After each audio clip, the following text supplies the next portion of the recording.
Hey everyone, it's AJ Brown again. Welcome.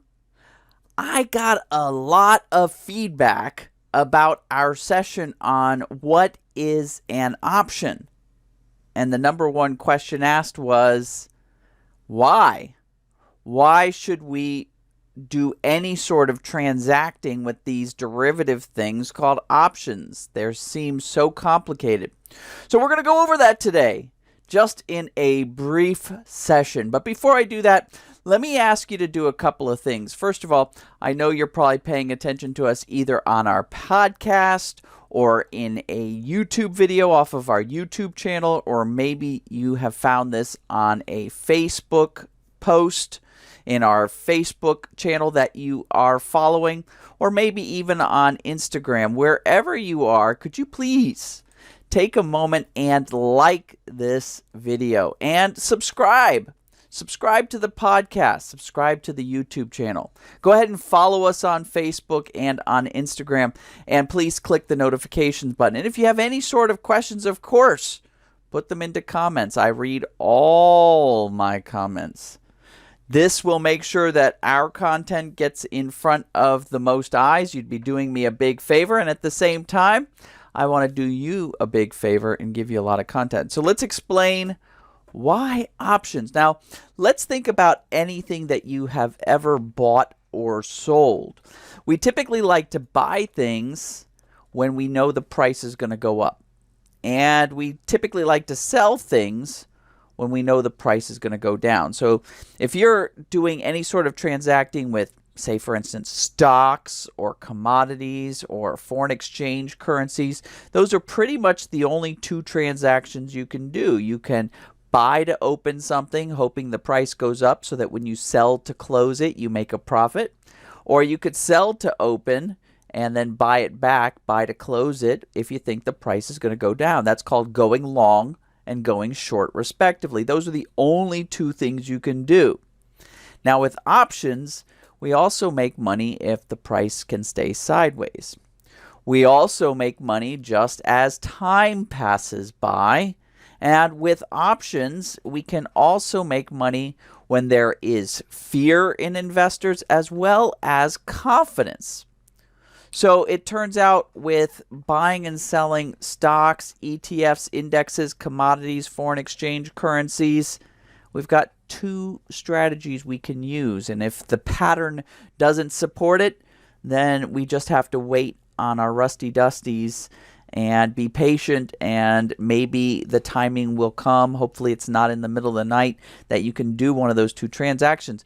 Last time I checked with options, there's 27 different configurations of options to basically make money on any scenario that the market throws your way. In other words, you become the one in control. You just basically see what the market's throwing your way, and then you use the correct option strategy, and you populate it with the optimized options in that strategy.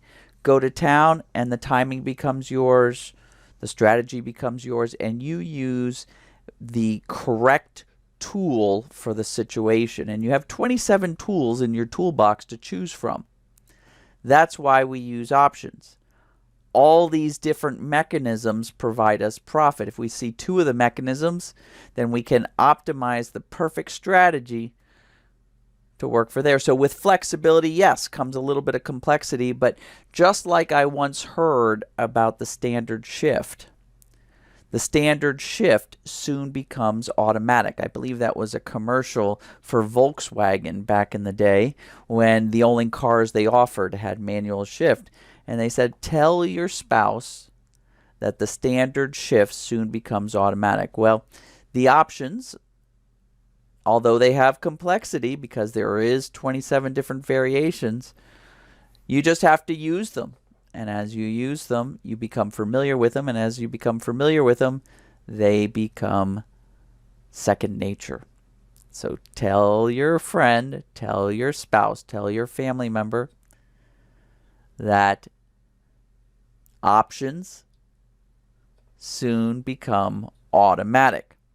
With that said, we also have this cool effect with options, and they provide a source of leverage. In other words, we control a lot of underlying asset by not spending much on the option that does so. We get that right that we talked about in the previous session for just a small amount of premium. And if we want to make some income on it, we can take on that obligation and basically rent out for a certain amount of time that right and take on that obligation.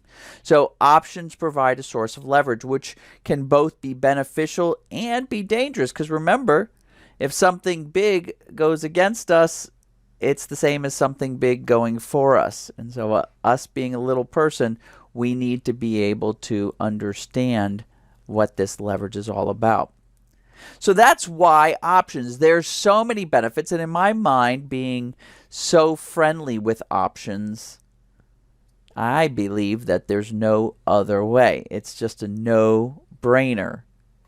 Control is what options are all about. With that said, I hope you learned something today. We'll keep on with these short sessions, short and sweet. And if you could do me a favor, if you like what was the session today, whether you were listening to it on a podcast, via a YouTube video, on a Facebook video, in an Instagram video, wherever you're consuming some of my material, take a moment and just give me a thumbs up. Click that like button. And do me a favor. Help me get my content in front of more eyes. Subscribe and click on the notifications. So when we produce content, you'll get notified, but at the same time, we'll tell these platforms that my content is valuable enough that they should put it in front of more eyes. If you have any questions, concerns, comments, please put them down below in the comments. Get them to me. I read them all. Thanks, everyone.